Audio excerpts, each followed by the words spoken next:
हरिः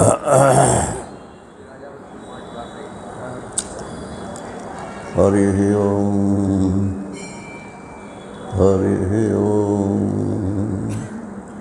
हरिः ओम। गुरुर्ब्रह्मा गुरुर्विष्णु गुरुर्देवो महेश्वरः गुरु साक्षात् परब्रह्म तस्मै श्री गुरुवे नमः। शंकरं शंकराचार्यं केशवं बादरायणं सूत्रभाष्यकृतौ वन्दे भगवन्तौ पुनः पुनः। ईश्वरो गुरुरात्मेति मूर्तिभेदविभागिने व्योमवद्व्याप्तदेहाय दक्षिणामूर्तये नमः। कृष्णाय वासुदेवाय हरये परमात्मने प्रणतक्लेशनाशाय गोविन्दाय नमो नमः गोविन्दाय नमो नमः। हरिः ओम। नारायण नारायण नारायण नारायण।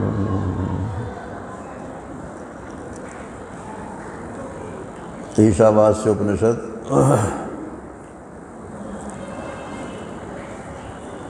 का कल सुबह 5वां मंत्र हुआ था। तदेजति तन्नैजति तद्दूरे तद्वन्तिके तदंतरस्य सर्वस्य तदु सर्वस्यास्य बाह्यता। वह परमात्मा, वह ब्रह्म, वह ईश्वर कहाँ मिलेगा? तो बोले सब जगह है, सब जगह है, सब समय में है और सब वस्तुओं में है। तो कहीं भी देख लो, कभी भी देख लो, किसी में भी देख लो, मगर देखने के लिए आंखें तो चाहिए ना। क्या देखोगे? आँखों में तो वासना भरी है। ऐसा रूप नहीं, ऐसा रूप देखेंगे। सामने एक काला कलूटा व्यक्ति आता है, उसको कहते हैं भाग हट यहाँ से। और एक कोई सुंदर स्वरूप आता है तो उसकी तरफ टकटकी लगा कर देखते रहते हैं। तो बोले इसमें भगवान ज़्यादा है, इसमें भगवान कम है। अरे ज़्यादा और कम क्या होता है? भगवान तो भगवान है नारायण। आप भगवान को पहचानते नहीं हो, बस इतनी बात है। उसमें कोई छोटा बड़ा, स्त्री पुरुष, काला कलूटा, सफ़ेद चिट्टा, ऐसा कुछ फर्क नहीं होता। त्वम स्त्री त्वम पुमानसी त्वम कुमार इतवा कुमारी त्वम जीर्णेन दंडन त्वम दंडेन जीर्णेन वंचसी। ये श्वेताश्वतर उपनिषद की श्रुति है। तुम ही कुमार हो, तुम ही कुमारी हो, और ये जो बुढ़े बाबा डंडा लेकर जा रहे हैं ना, ये भी तुम ही हो। तो देखने वाले की आंखें चाहिए ना। वस्तु में कोई फर्क नहीं करना है, वस्तु तो जैसी है वैसी ही है। आपका दिमाग जो है वो उसको इंटरप्रेट कैसे करता है, इसकी इतनी बात है। इसका संबंध बुद्धि से है, आँख से नहीं है। आँख तो अपने हिसाब से बताएगी, रंग बताएगी, रूप बताएगी, लेकिन बुद्धि बताएगी कि ये क्या है क्या नहीं है। तो बुद्धि हमारी जब ये बताने लगे कि ये परमात्मा है, ये आत्मा है, ये ब्रह्म है, ये ईश्वर है, तब समझो कि हम उपनिषद के योग्य हुए हैं। नारायण। तो तद एजति तद नेजति, वो चलता भी है नहीं भी चलता है। अवधूत शिरोमणि एक जगह पड़े हुए हैं, वो भी भगवान है। और एक परिव्राजक महात्मा है, डंडा लेकर घूम रहा है, उसमें भी महात्मा की दृष्टि है। कम बढ़ती कोई नहीं है कि अवधूत बड़ा है कि परिव्राजक बड़ा है। दोनों बराबर के भगवान हैं। तद एजति तद न एजति। एक जगह एजन हो रहा है, चल रहे हैं, एक जगह एजन नहीं हो रहा। तद दूर है तदवंति के, जो दूर है वो भी आत्मा है, परमात्मा है। ये कौन है? अज्ञानी लोग कहते हैं अरे भगवान बहुत दूर है। अरे स्वर्ग नरक को तो खैर कहते हैं कि बहुत दूर है, लेकिन भगवान या ईश्वर या ब्रह्म बहुत दूर है, ये कौन कहते हैं? कि जो अज्ञानी जीव हैं वो कहते हैं। तद दूरे और तदु अंतिके, और बिल्कुल नज़दीक है, ये कौन कहते हैं? ज्ञानी लोग। तुम्हारा आत्मा ही है और इससे पास क्या होगा? लेकिन ना हम आत्मा को पहचानते हैं और ना आत्मा से हमको कोई परहेज है, अनात्मा से। तद अंतरस्य सर्वस्य, सबके भीतर भी वही है। और तद सर्वस्यास्य बाह्यता, और वही सबके बाहर भी है। अच्छा, मान लो हमारी बुद्धि नहीं पकड़ पाती है ऐसे, तो शास्त्र की बात को on the face of it तो स्वीकार कर सकते हो ना। शास्त्र कह रहा है कि ये ब्रह्म है, ये परमात्मा है। एक दफ़े हाथ तो जोड़ लो। ब्रह्म को तो हाथ नहीं जोड़ सकते, लेकिन ईश्वर को तो हाथ जोड़ सकते हैं ना। तो मन ही मन हाथ जोड़ लो तो आपकी ईश्वर बुद्धि हो जाएगी। और अगर ये नाक आपकी यों हो गई तो ईश्वर बुद्धि खंडित हो जाएगी। आपको शास्त्रीय बुद्धि नहीं है।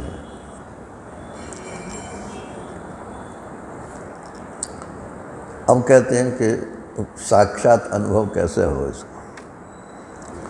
तो ये छठा और सातवां मंत्र जो है, ये साक्षात अनुभव का है। साक्षात माने आँखों के सामने, ये इसका मतलब नहीं होता। शब्द का अर्थ तो साक्षात का यही है। अक्ष माने नेत्र, साक्षात नेत्रों के सामने जैसे चीज़ आ जाती है, ऐसे ब्रह्म आत्मा के आपकी आँखों के सामने आएगा। आँख तो सिर्फ रूप देखेगी, रंग देखेगी, ब्रह्म को नहीं देखती है। तो कैसे देखें हम बाहर की चीज़ों में परमात्मा को? यस्तु सर्वाणि भूतानि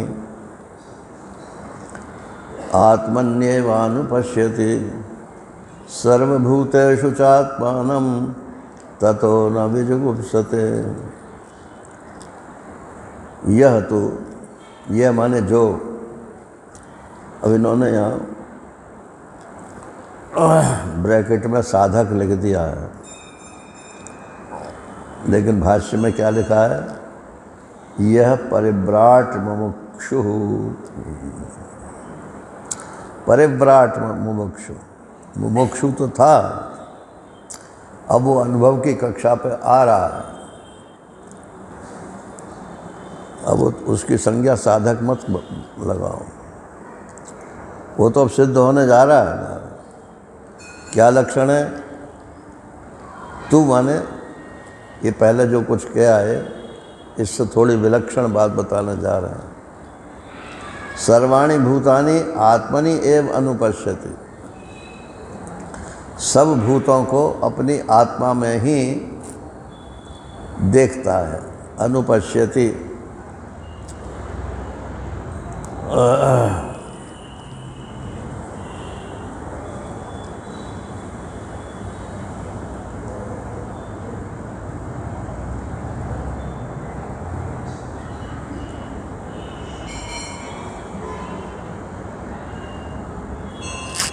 पहले पश्यति लगा लो, फिर अनुपश्यति समझ।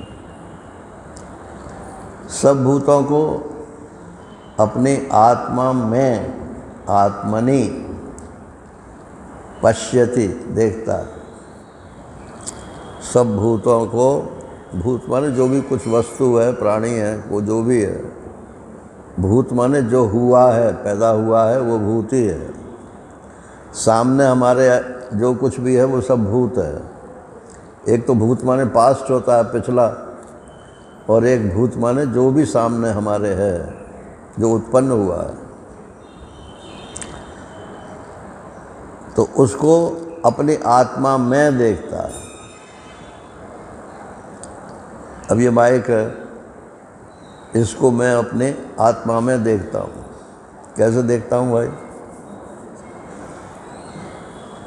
तो आँख इस माइक को देख रही है, इसके रूप को जो है ये भीतर आँख ले जा रही है। मन उसको पकड़ता है, बुद्धि उसको फिर पकड़ती है, अहंकार उसको फिर पकड़ता है, चित्त से उसका पहली फाइल निकालता है। ऐसी कोई चीज़ थी, उसका क्या नाम था? तो बोले वो काली काली चीज़, आवाज़ बढ़ाने वाली, वही ना? कि हाँ वही। उसको तो माइक कहते हैं। तो वो अहंकार कहता है कि ये माइक है। आपने इस माइक को कहाँ देखा? शरीर से बाहर के देश में, शरीर के बाहर के देश में। तो देश सहित ये माइक हमारे भीतर ही दिख रहा है, और अहंकार भीतर वाले माइक को ही देख करके कह रहा है कि ये माइक है। तो जितनी भी संसार में प्रतीति होती है वो सब अपने भीतर ही होती है, अपने भीतर के अलावा हो ही नहीं सकती। अगर आंखें हमारी बेकार हो जाएं तो हमको कोई रूप दिखेगा ही नहीं, न बाहर दिखेगा न भीतर दिखेगा। अच्छा, सपना कहाँ दिखता है? भीतर के बाहर? हाँ, भीतर ही दिखता है, लेकिन बाहर जैसा दिखता है। और ये जागृत कहाँ दिखता है? बाहर तो दिखता है, लेकिन है ये भीतर ही, दिख भीतर रहा है, दिखता बाहर है। और सपने में इसका उलट हो जाता है, भीतर दिखता है और बाहर, वो भीतर होता है और बाहर दिखता है। क्या भगवान की माया है! ऐसा क्यों किया है उन्होंने? इसलिए किया है कि असलियत मालूम पड़ जाए कि ना बाहर है ना भीतर है, एक ही जगह पे ना रहें। सिनेमा के पर्दे पे सो गए, जो भी उसमें हीरो है या जो कुछ भी है, सो गया, उसने सपना भी देख लिया और फिर उठ भी गया। कहाँ सोया, कहाँ उठा, कहाँ सपना देखा ना रहा। वहाँ सिवाय पर्दे के और रोशनी के कुछ और था क्या? सब पर्दे में ही था और सब रोशनी में ही था। तो बोले खाली रोशनी हम डालते रहें बिना फिल्म के तो कुछ दिखेगा क्या? तो वो तो सिर्फ रोशनी रोशनी दिखेगी। तो ये संस्कारित जो प्रकाश है, यही जब अधिष्ठान चैतन्य पर जा कर के पड़ता है तब ये संसार का सपना दिखता है। फिर सुन लो,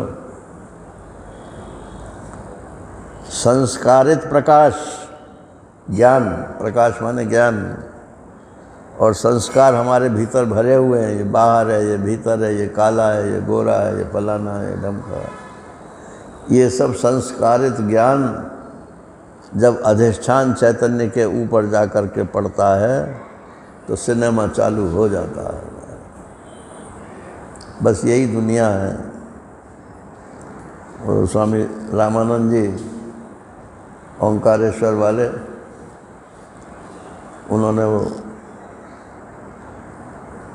प्रवचन की पुस्तक है ना उनके, दक्षिणामूर्ति स्तोत्र के ऊपर, उसमें उन्होंने लिखा है कि एक बालक था, वो पिता से बोला कि पिताजी मैंने पर्दा नहीं देखा, मैंने पर्दा नहीं देखा, सिनेमा तो देखा है लेकिन पर्दा नहीं देखा, मुझे पर्दा दिखाओ। तो चल बेटा, ले गए वहाँ सिनेमा में, जाके बैठ गए तो बोले कहाँ है पर्दा, कि ये सामने जो कहीं तो सिनेमा है, पर्दा थोड़ा ही ऐसे। बोले रुक जा जरा। अब इंटरवल हो गया, लाइट्स ऑफ हो गई, जो उस पर चित्र आ रहे थे वो सब चित्र बंद हो गए। अब बोले ये क्या है सामने, बोले जो है सामने यही है पर्दा। बिना चित्र का जो पर्दा है वो तो पर्दा है, और चित्र के सहित जो पर्दा है वो दुनिया है।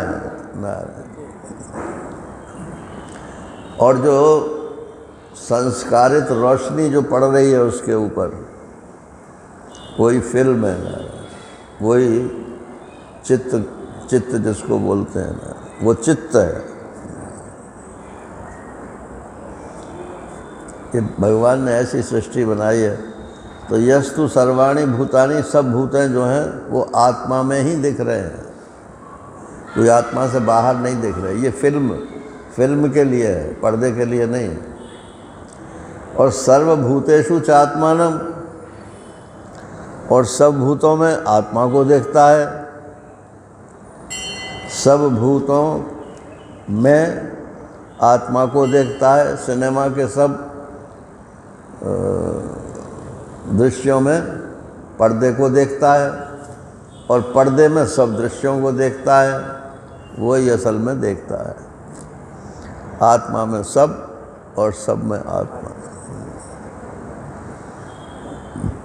तो आत्मा माने तो मैं होता है, बोले आत्मा माने केवल मैं नहीं होता है, मैं तो उसका एक नाम है। जैसे किसी का नाम रख दो तो मोहन, तो वो तो उसकी आइडेंटिटी हो गई, आईडी हो गई उसकी, मोहन जो है। लेकिन वो चीज़ क्या है? ऐसे ही मैं जो है ये आत्मा का नाम है, लेकिन आत्मा है क्या चीज़? तो बोले वो सच्चिदानंद अद्वितीय है। क्या है? सच्चिदानंद अद्वितीय। तो आत्मा सत है, नारायण सत है माने हाँ,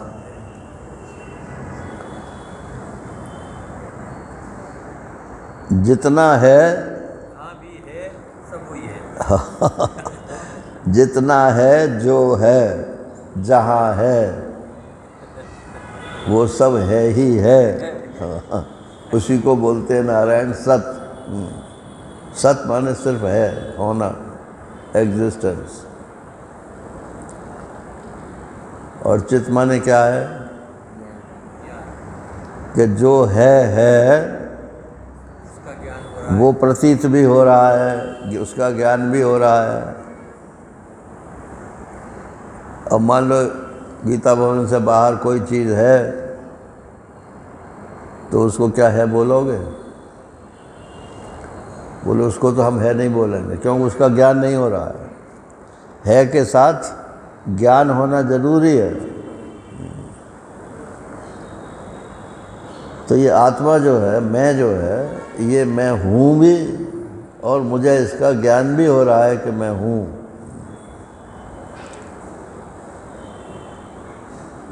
अब आ जाओ, ये दुनिया दिख रही है, तो दुनिया है कि नहीं है? बोले है।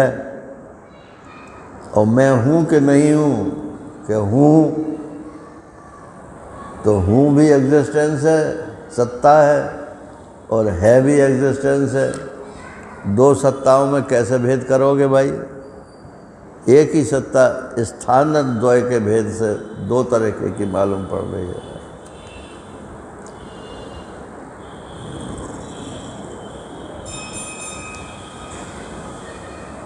तो मैं सब में और सब मुझ में। मैं के साथ हूँ के साथ मैं क्यों लगा? वही कहिए। कह दो हूँ, मत लगाओ, मगर अनुभव तो मैं को होगा। अनुभव जो करना चाहता है वो तो मैं है। मैं माने अज्ञानी तो मैं बनता है, वही ज्ञानी बनता है।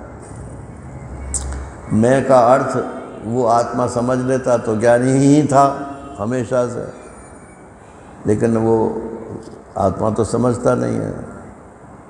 इसलिए कहते चलो मैं को तुम क्या एम्पेरिकल एग्जिस्टेंस रहने दो, वर्किंग मान लेते हैं कि हाँ कोई चीज़ है जिसका नाम मैं है, और वो इस समय अज्ञानी है और ज्ञानी बनना चाहता है।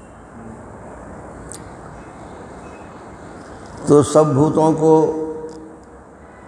आत्मा में और सब भूतों में आत्मा को जो देखता है ततो न विजुगुप्सते, उसका परिणाम क्या है? ततो माने उसके अनंतर न विजुगुप्सते, वो फिर किसी के से घृणा नहीं करता।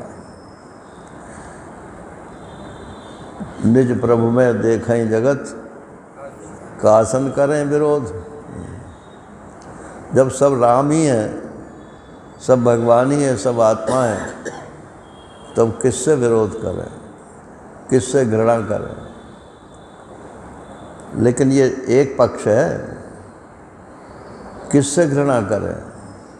तो किसको छाती से चिपकाएं? ये भी तो एक बात है ना। अगर हम घृणा नहीं कर सकते तो छाती से भी नहीं चिपका सकते हैं ना। लेकिन छाती से मत चिपकाओ, कम से कम घृणा मत करो, ये इसका तात्पर्य है। क्योंकि छाती से सबको चिपकाने लगोगे तो पागल खाने भेज दिए जाओगे।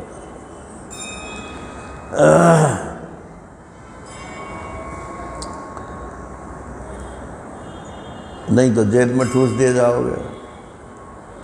आप अपने बेडरूम में किसको छाती से चिपकाते हो? बोले मैं तो सबको छाती से चिपका लेता हूँ। तो जरा चौराहे पर चिपका के देखो तो जेल में भेज दिए जाओगे। तो चिपकाने में आपकी फ्रीडम नहीं है, लेकिन घृणा ना करना इसमें फ्रीडम है। आप किसी से घृणा मत कीजिए। कठोपनिषद में इससे मिलता जुलता आता है, वहाँ भी यही है ततो न विजुगुप्सते, लेकिन वहाँ शंकराचार्य जी ने अर्थ किया है कि न गोपायते, वो फिर शरीर की रक्षा नहीं करता। अगर सर्दी में पड़ा है तो पड़ा रहने दो, कोई बात नहीं। सर्दी गर्मी भूख प्यास निंदा स्तुति किसी से भी इस शरीर की रक्षा नहीं करता। जब सब आत्मा ही है तो किससे किसकी रक्षा करें? तो प्रसंग के अनुसार अर्थ किया जाता है। यहाँ ये ठोस अद्वैत की स्थिति नहीं है, ये ईशावास्य उपनिषद, ये व्यावहारिक अद्वैत की स्थिति है। इसलिए यहाँ यही अर्थ किया कि तत्व न विजुगुप्सते, विजुगुप्साम घृणाम ना करोति, घृणा नहीं करती।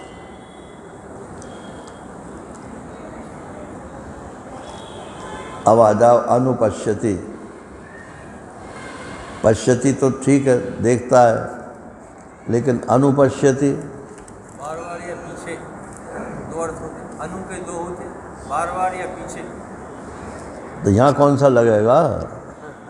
बार बार नहीं, बार बार नहीं लगेगा। वस्तु को देखा और देख करके बुद्धि ने कहा कि ये अमुक है। दूसरी बुद्धि ने कहा अमुक तो है, मगर ये धातु क्या है?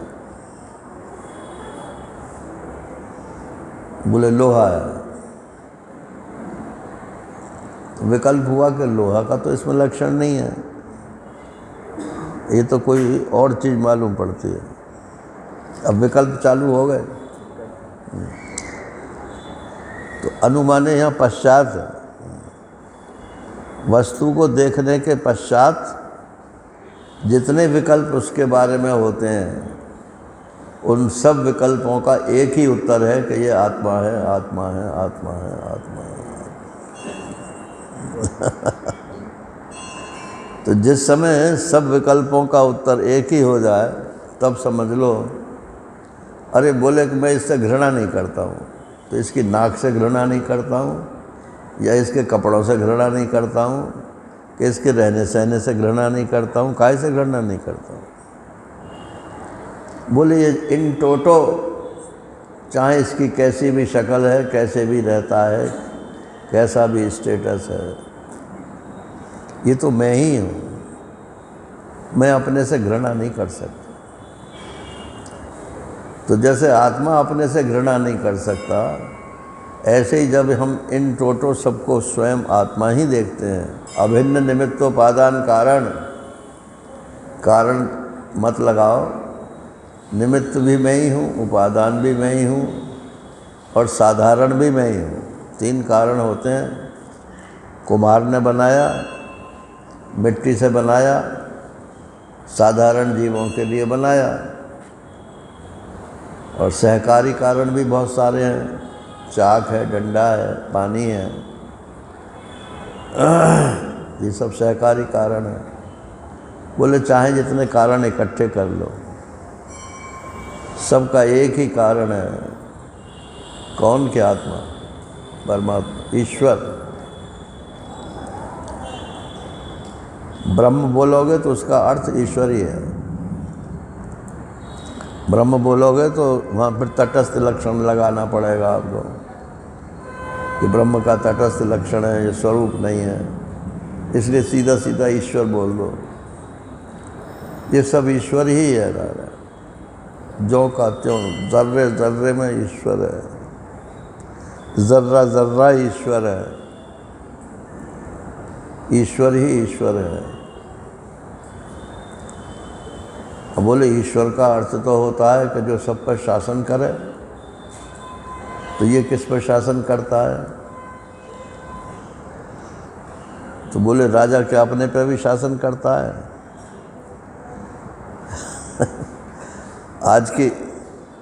आज की वो छोड़ दो कि प्राइम मिनिस्टर या the king is above law. England के कॉन्स्टिट्यूशन में है कि बाकी जितने नियम कायदे हैं वो सब पार्लियामेंट तक ही हैं। The king is above law. तो ये आत्मा जो है, ईश्वर जो है, ये किंग है नारायण, इस पर कोई नियम लागू नहीं होता है।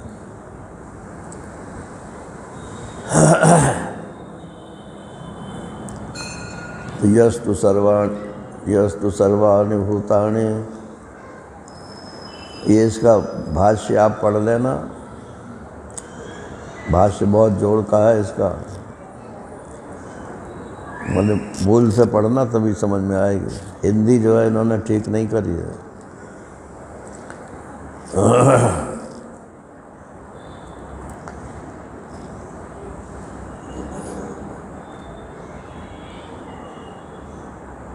कार्यकरण संघातस्य आत्मा अहम सर्व प्रत्यय साक्षी भूतः चेतयता केवलो निर्गुणो अनेनैव स्वरूपेण अव्यक्तादीनां स्थावरान्तानाम् अहम एव आत्मा इति सर्वभूतेषु च आत्मानं निर्विशेषम यह तु अनुपश्यति। ये अनुपश्यति का अर्थ है नारायण।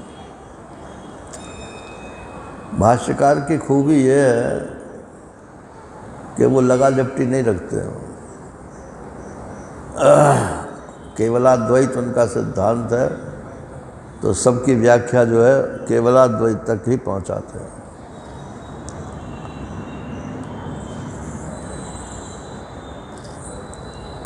तो यस्तु सर्वाणि भूतानि आत्मन्येवानुपश्यति सर्वभूतेषु चात्मानं ततो न विजुगुप्सते। अब ये तो हो गया नारायण, वस्तु मेरे से ही बनी है, मैंने ही बनाई है, बनाई है नहीं, मेरे से ही बनी है, मुझ में ही बनी है, मैं ही हूँ। नारायण, मैंने बनाई है ऐसा मत बोलो, क्योंकि बना बनाया कुछ है नहीं, बस दिख रहा है। अब कहते हैं कि परंतु ये मैं और वस्तु का संबंध क्या है? मैं ही ये वस्तु हूँ या मेरे द्वारा ये वस्तु अनुभव की जा रही है?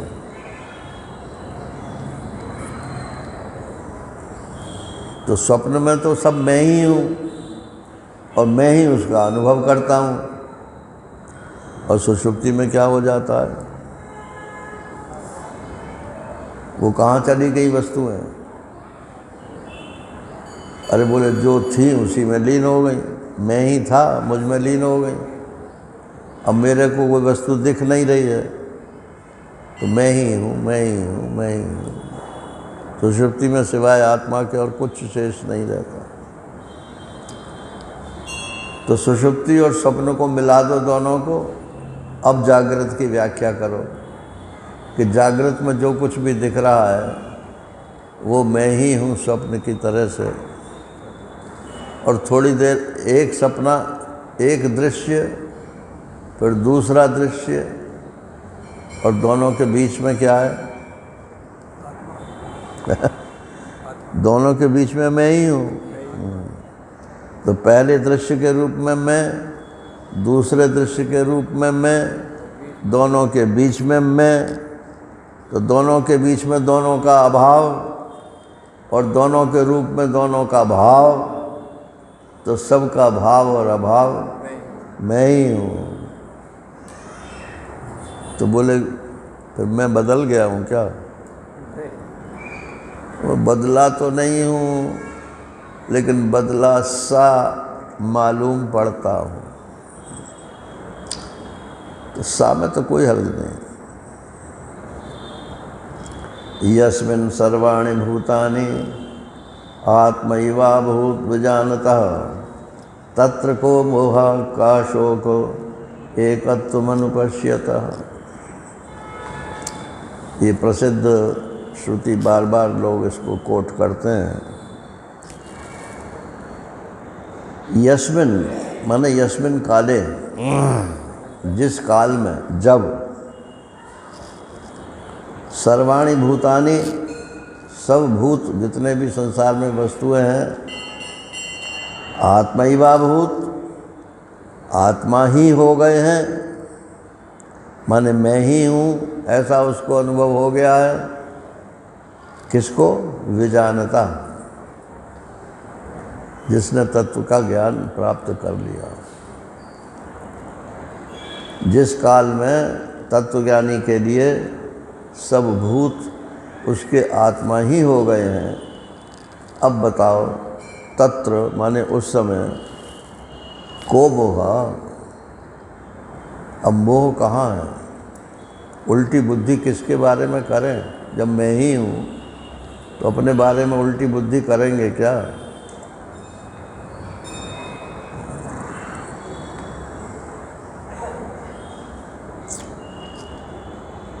का शोक, मोह जो है वो तो वर्तमान की वस्तुओं को पकड़े रहने के कारण होता है। ये वस्तु मेरे हाथ से चली न जाए, इसका नाम है मोह। और जो चली गई उसके लिए रोना पीटना, दुखी होना, ये है शोक। और जो आगे आने वाली है, पता नहीं ऐसा ना हो जाए, ऐसा ना हो जाए, ऐसा अभी हुआ नहीं है। आगे की बात सोच सोच कर दुखी अब हो रहे हैं ना। ये क्या है? भय। तो शोक, मोह और भय, ये तीन अज्ञान के कार्य हैं। महाराज श्री कहते हैं कि तुम मर गए क्या? कि नहीं, मैं तो जिंदा हूँ। तो फिर तुम्हें ये डर क्यों लग रहा है कि एक दिन मैं मर जाऊँ? अभी तो तुम मरे नहीं हो, अभी तो तुम हो ना।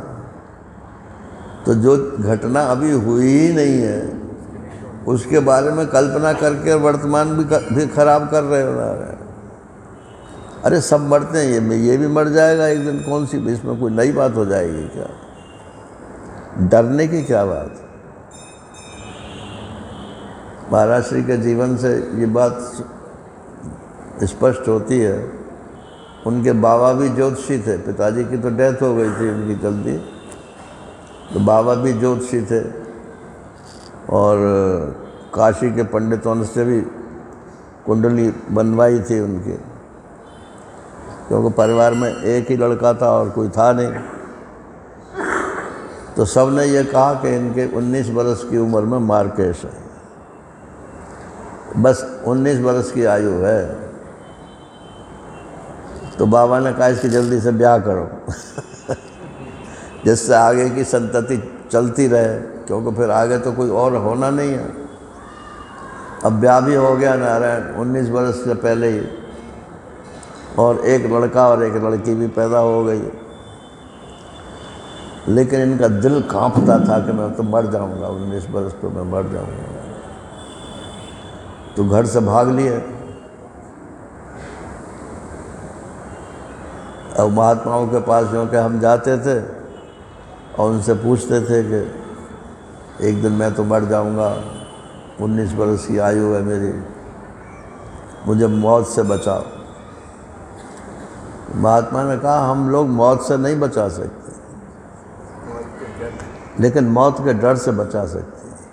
ये तत्व ज्ञान जो है, आत्मज्ञान, ब्रह्म ज्ञान, ये मृत्यु से नहीं बचाता। शरीर की मृत्यु तो पैदा हुआ है तो मरेगा जरूर, लेकिन इसका जो डर लगा हुआ है कि मैं मर जाऊंगा, मेरा ये छूट जाएगा, मेरा ये छूट जाएगा, छूट जाएगा नंबर 1, और मेरा छूट जाएगा नंबर 2। वैसे शायद नंबर 1 पे मेरा है और छूट जाएगा नंबर 2 पे। दुनिया का छूट जाता है, किसके लिए रोते हैं? मगर 1 रुपया भी अगर हमारा छूट जाए तो मेरा रुपया नहीं छूटना चाहिए। तो बोले हम मृत्यु से नहीं बचा सकते, मृत्यु के डर से बचा सकते। तो वो तत्व ज्ञान की बातें फिर समझाने लगे। अब चूंकि मौत का डर लगा हुआ था, इसलिए वो बातें भी समझ में आने लगी कि चलो डर ही खत्म हो जाए। अरे परीक्षित को भागवत सुनाई सुखदेव जी ने, उनकी समझ में कब आई? जब 8 दिन रह गए मरने के, 7 दिन। मृत्यु के भय के कारण ही ये अध्यात्म शास्त्र भीतर घुसता है। ये भी एक भगवान की देन है।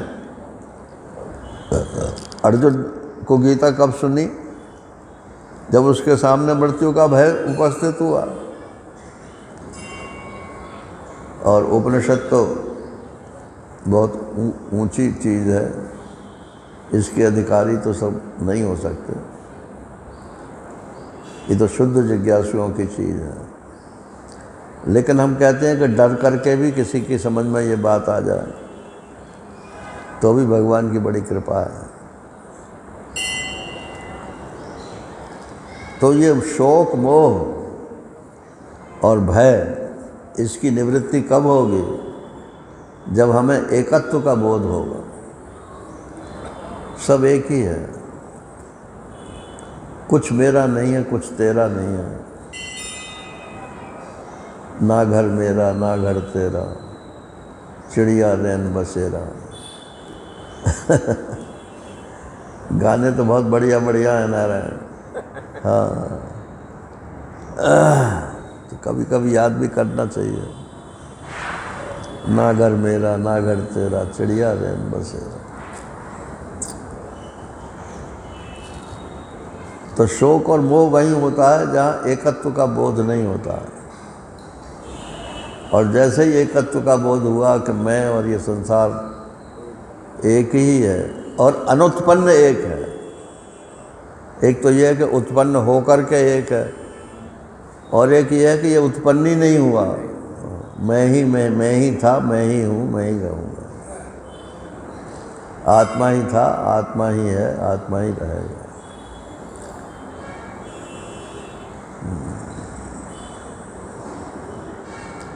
अहमेवासमेवाग्रे नान्यत यत् सदसत् परम। ये चतुश्लोकी भागवत है कि नहीं? भागवत तो इतने सुनते हैं लेकिन चतुश्लोकी पे कोई ध्यान ही नहीं देता ना। 4 श्लोकों की भागवत है कुल, और उसमें सारा का सारा भागवत रहस्य भरा हुआ है। मैं ही था। कब? जबकि सृष्टि नहीं बनी थी। अहमेव आसम, अग्रे मैं ही हूँ, पहले भी मैं ही था, और कुछ भी नहीं था। नान्यत यद सद असत परम, कोई सद वस्तु माया छाया रही हो, मुझसे अलग कुछ असत वस्तु रही हो, कुछ नहीं, मैं ही था, मैं ही हूँ। पश्चात हम, पीछे भी मैं ही रहूँगा। यही तो भगवान ने ब्रह्मा जी को उपदेश किया, और यही उपदेश हमारे लिए उपनिषद कर रहे हैं। एकत्वम अनुपश्यता, एकत्व का जो अनुभव करता है,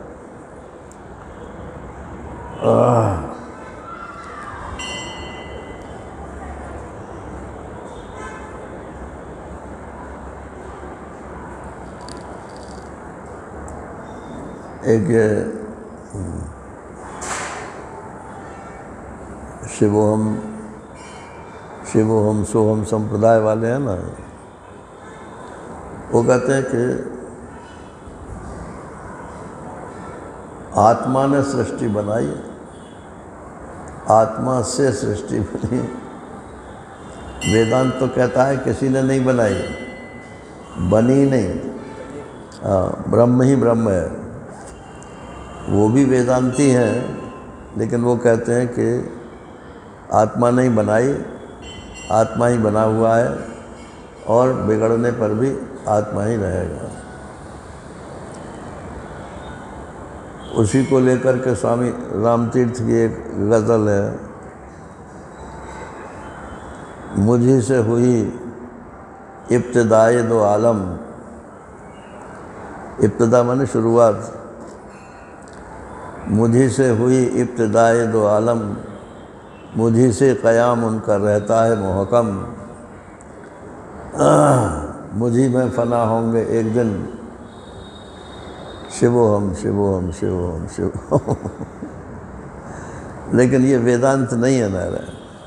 हाँ, वेदांत यही है कि ब्रह्म ही था, ब्रह्म ही है, उसमें से ने निकाल दो। ब्रह्म ने बनाया, ब्रह्म को बनाया, ब्रह्म में बनाया, ये जितने प्रीपोजिशंस हैं ये सब निकाल दो। प्रीपोजिशंस तो द्वैत में होते हैं ना। यस्मिन् सर्वाणि भूतानि आत्मैवा भूत विजानतः तत्र को मोहा क शोको एकत्वमनुपश्यतः। एकत्वम अनुपश्यतः, एकत्व का जो अनुदर्शन कर लेता है, मैं ही हूँ, मैं ही हूँ, मैं वाच्य जो आत्मा है वही है, ब्रह्म है वही है।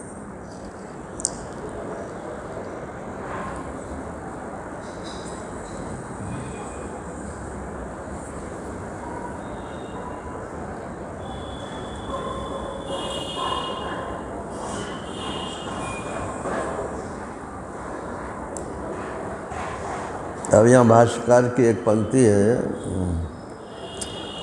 इसके भाष्य के अंत में देखिएगा, को मोह का शोक इति शोक मोहयो अविद्या कार्ययो। ये अविद्या के कार्य हैं ये शोक मोह इत्यादि। आक्षेपेण असंभव प्रदर्शनात्, ये ब्रह्म में आक्षेप करना असंभव है। सकारणस्य संसारस्य अत्यंतमेव उच्छेद, ये संसार जो सृष्टि है इसका कारण सहित मूलोच्छेद करना, ये उपनिषद का कार्य है। भगवान ने बनाई, जीव के लिए बनाई, उसके कर्मों के अनुसार बनाई, अभिन्न निमित्तोपादान कारण के रूप से बनाई।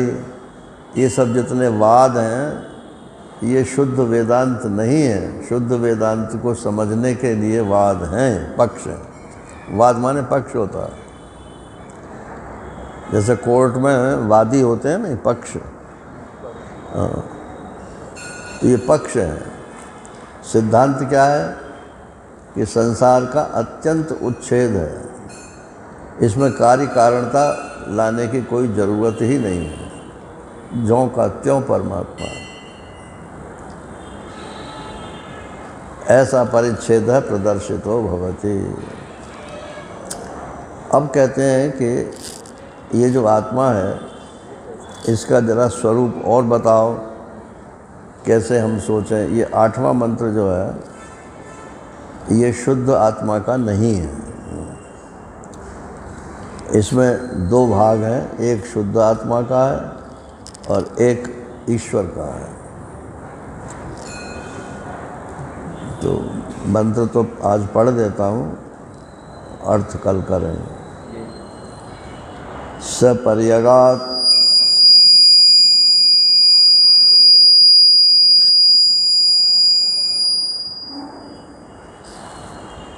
सपर्यगात शुक्रम अकायम अव्रणम अश्नाविरम शुद्धम अपाप विद्धम कवि मनीषी परिभू स्वयंभू, यहाँ तक तो ये शुद्ध है।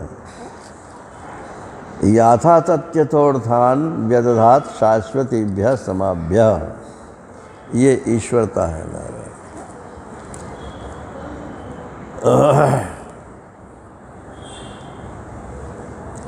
सुबह मैंने बताया था कि ब्रह्म और ईश्वर में कोई फर्क नहीं है। यदि आप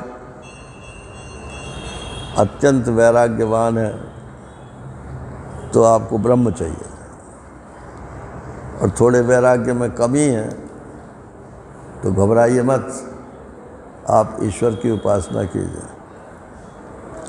अगर और भी कमी है तो उस ईश्वर को भी किसी नाम रूप में आप समेट लीजिए, जो शास्त्र के द्वारा बताया गया। और भी कमी है तो नारायण जो भी वर्णाश्रम के अनुसार कर्तव्य हैं उन कर्मों में लगिए, और भी कमी है तो फिर जैसी आपकी मर्जी हो वैसे करो। हरि ओम पूर्णमदः पूर्णमिदं पूर्णात् पूर्णमुदच्यते पूर्णस्य पूर्णमादाय पूर्णमेवावशिष्यते। ओम शांति शांति शांति। हरि ओम श्री गुरुभ्यो नमः। हरि ओम नारायण नारायण नारायण। अब 3 दिन और हैं प्रभु जी, आज 27 हो गई ना, 28, 29, 30 और 6 टर्न्स हो गए, सुबह शाम। जितना हो जाएगा उतना ही ठीक है। पूरी कराना मेरी जिम्मेदारी नहीं।